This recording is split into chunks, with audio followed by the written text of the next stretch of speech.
Саламатсыздарбы урматтуу достор, сиздер менен Мирлан Батырханов.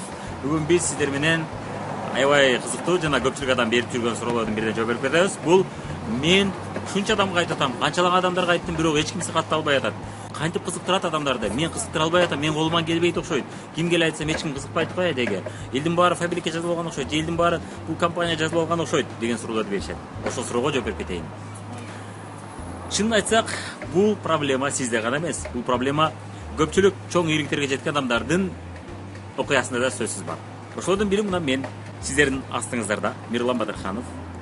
Бир убакта биринчи жолу тармактык компанияда, тармактык маркетингде иштегенде мен 2 күн иштеп, көчөгө чыгып адамдарга айтам деп эч кимисине тартынып айта албай калгам. Аялдамада турган бир кыз араң сөздү баштаган, бирок до конца кызыктырып айта алган эмес.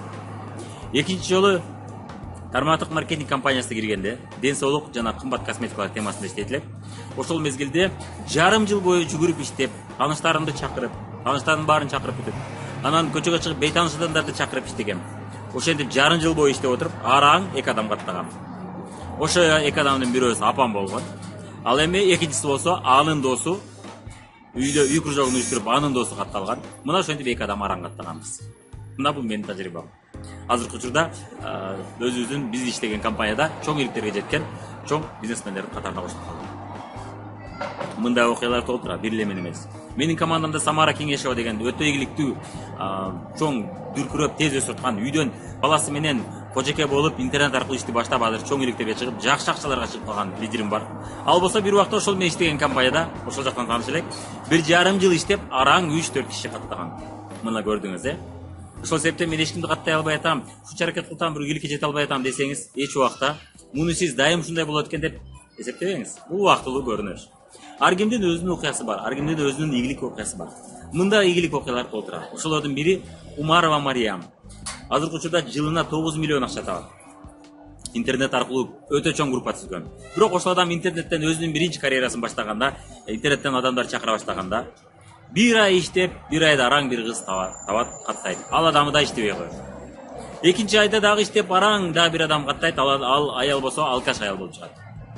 Бирок натыйжа бар экенде деп сүйүнөт. Барбыр адамдар катталтат да деп позитивдүү карап буга иштей берет. Мына эми арадан 5 жыл өтүп 9 миллион жылына акча табат. Көрдүңүз, Дагы ошолордун бири мына Антон Долженко. Антон Долженко азыркы учурда өзүнүн компаниясында 500 миңден ашык акча табат. Ал адам болсо мына 8 ай бир да адам каттай алган эмес экен. Эмнеге каттай албаган билбейт экем. Дагы бир лидерлердин бири Рустам Душаев, өзүнүн компаниясында топ лидерлердин катарына кирет. Ал да ошол мен айткан суммаларга жакын суммаларды алат. Рустам Душаев болсо өзүнүн иштеген компаниясында 1 жыл бою уялып тартынып эч кимге айта алган эмес экен. Бир дагы адамга айта алган эмес экен. Эч ким анын ошол компанияда иштеши жөнүндө билген дагы эмес экен. Бирок азыр чоң ийгилик жасап атат.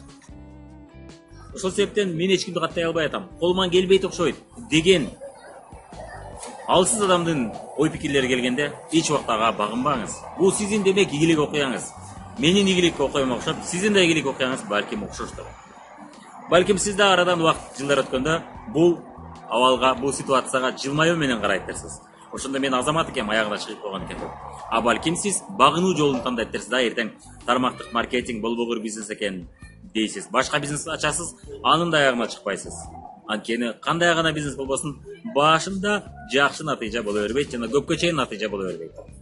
Кандай гана иш баштабаңыз, ал жерде да сиз күчтүү, ошол ишиңизди жакшы жасамайынча сиздин кардарларыңыз, сиздин ишиңизди баалагандар дагы көп боло бербейт. Алардын саны өтө аз болот. Эмнеге? Анткени дегенде башында сиз жасай албайсыз. Башында ошол жолдо басып өтөсүз. Ошол себептен буга сынбаңыз. Сиздин демек ийгилик окуяңыз ушундай экен, меникине окшогон ийгилик окуя экен. Башында эч кимди каттай албаган деп эртең күлүү менен сахнада чоң сахнада айтып бересиз. Анда эмесе видео жаккан болсо лайкты басабыз жана каналга катталабыз.